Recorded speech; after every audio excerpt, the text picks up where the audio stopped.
जय श्री राम भक्तों स्वागत है आपका हमारा चैनल देववाणी में। भक्तों, आपको हमारी कथाएं कैसी लगती हैं हमें कमेंट करके ज़रूर बताएं। भक्तों, हमारी कथाओं को लाइक अधिक से अधिक करें, इन्हें शेयर करें और हमारे चैनल को अधिक से अधिक सब्सक्राइब करें। भक्तों, आपसे एक गुजारिश है, हमें इंस्टाग्राम पर फॉलो करें जिसका लिंक डिस्क्रिप्शन में दिया गया है। तो चलिए शुरू करते हैं आज की कथा। जय श्री राम भक्तों, सवालों की श्रृंखला में आप सबका स्वागत है। आज का प्रश्न है, विंध्याचल पर्वत को किसने झुकाया था? अपने उत्तर वीडियो में कमेंट करके जरूर दें। चलिए आज की कथा श्रवण करते हैं। आज की कथा है एक साधु, एक वैश्य और चोर। आइए कथा श्रवण करें। किसी नगर में एक साधु रहते थे। वे जब भी अपना प्रवचन समाप्त करते अपने शिष्यों को 3 बार समझाते और कहते कि जाओ अब अपना अपना काम करो। उनका एक प्रिय शिष्य था मनोज। उसे यह बात अजीब सी लगती थी कि रोज रोज उसी बात को कहने का क्या मतलब है, और जब एक दिन उससे रहा नहीं गया तो उसने उन्हें टोक दिया। साधु धीरे से मुस्कुराए और बोले, मनोज, तुम्हारा कहना अपनी जगह पर सही है कि शिष्यों को रोज रोज क्या समझाना कि जाओ अब अपना अपना काम करो, पर शायद तुमने यह ध्यान नहीं दिया कि धर्मसभा में सिर्फ शिष्य ही नहीं, आसपास की बस्तियों के बहुत से लोग भी आते हैं। उनमें से बहुत से लोग ऐसे होते हैं जो पहली बार आए होते हैं, तो उनके लिए मैं यह बात 3 बार दोहराता हूँ। पर यह स्पष्टीकरण भी शिष्य के पल्ले नहीं पड़ा। इस पर साधु बोले, मनोज, आज की सभा में जितने लोग बैठे थे उनमें सन्यासी तो बहुत सारे थे, पर एक चोर और एक वैश्या भी थे।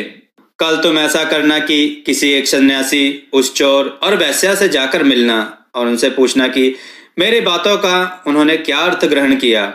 यह सुनकर मनोज और आश्चर्यचकित हुआ कि इतने लोगों की भीड़ में साधु ने चोर और वैश्या को एक नजर में कैसे पहचाना, और भला मैं कैसे जानूंगा कि वह चोर और वैश्या कहाँ रहते हैं। साधु उसके मन की बात समझ गए। उन्होंने मनोज को चोर और वैश्या के बारे में बताया और जाकर आराम करने को कहा।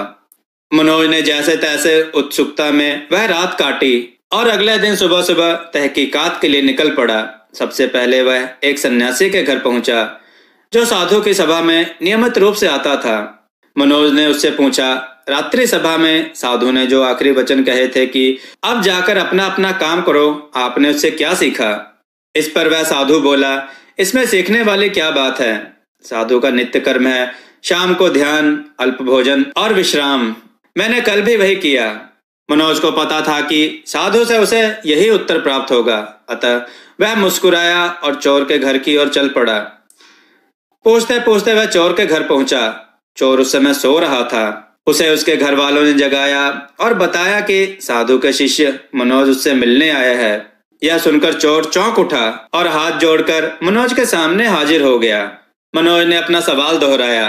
रात्रि सभा में गुरुजी ने जो आखिरी वचन कहे थे कि अब जाकर अपना अपना काम करो, आपने उससे क्या सीखा?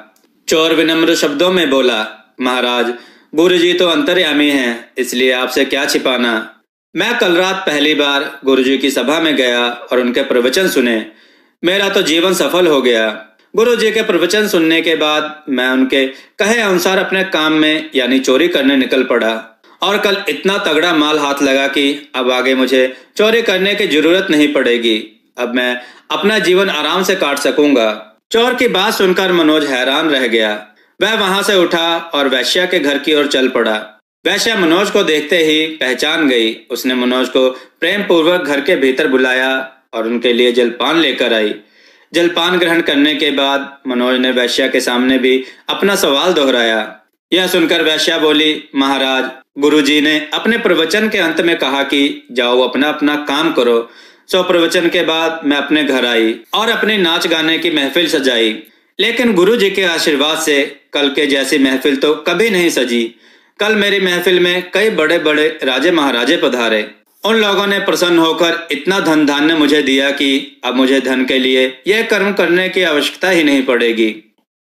मनोज के आश्चर्य की सीमा न रही। वह वहां से वापस महात्मा जी के पास गया। उसने गुरुजी को जाकर प्रणाम किया और उन्हें सारी बात कह सुनाई। गुरुजी बोले, मनोज, इस संसार में जितने भी व्यक्ति हैं सबके मस्तिष्क अलग अलग हैं। वे सभी लोग अपनी बुद्धि और क्षमता के अनुसार ही हर बात का मतलब निकालते हैं। इसलिए मैं अपनी बात को 3 बार कहता हूँ कि जाओ अब अपना अपना काम करो। इसके पीछे मेरी सोच यही है कि किसी के समझने में कोई कमी ना रह जाए, लेकिन इसके बाद भी लोग इस बात का मतलब अपने अपने हिसाब से समझते हैं और इसका कोई उपाय भी नहीं है। इसलिए ये सृष्टि ऐसी ही है। हम इसे बदलने के लिए लोगों को प्रेरित तो कर सकते हैं, पर हमारी बातों का कितना किस पर असर होगा यह कोई नहीं जानता। इसलिए मैं सभी के साथ एक समान व्यवहार करता हूं और सभी को एक समान अपना अपना कार्य करने के लिए प्रेरित करता हूं। भक्तों, आपको यह कथा कैसी लगी? अपने विचार और सुझाव कमेंट में जरूर दें। हमारी कथाओं को लाइक करें, हमारे चैनल को सब्सक्राइब करना ना भूलें, हमारी कथाओं को शेयर जरूर करें जिससे लोगों को अच्छा ज्ञान प्राप्त हो। भक्तों, हमने देववाणी.com नामक वेबसाइट बनाई है जिस पर हमने कथा, कहानियां, मंत्र, आरती इत्यादि लिखित में डाले हैं। आप उस पर जाएं, उन्हें पढ़ें, अपने विचार और सुझाव कमेंट में जरूर दें। जय श्री राम। भक्तों, देववाणी की तरफ से आप सबका बहुत बहुत धन्यवाद कि आप सब ने हमारे चैनल को बहुत सहयोग दिया और हमारी वीडियो को बहुत पसंद किया, जिस वजह से हमें YouTube की तरफ से ज्वाइन बटन का ऑप्शन मिला, जहां पर आप हमें ज्वाइन बटन पर क्लिक करके हमें ज्वाइन करें, जिसके लिए आपको 29 रुपये या 59 रुपये का चार्ज देना पड़ेगा। जो हमें ज्वाइन करेगा उन्हें हम कई तरह की सुविधाएं देंगे और उनके कमेंट्स का जवाब देंगे। यहाँ हम आपको कथा कहानियों के टिप्स भी देंगे और हम आपके सुझाव पर वीडियो बनाने की पूरी कोशिश करेंगे और हम आपका नाम वीडियो में जरूर लेंगे। धन्यवाद।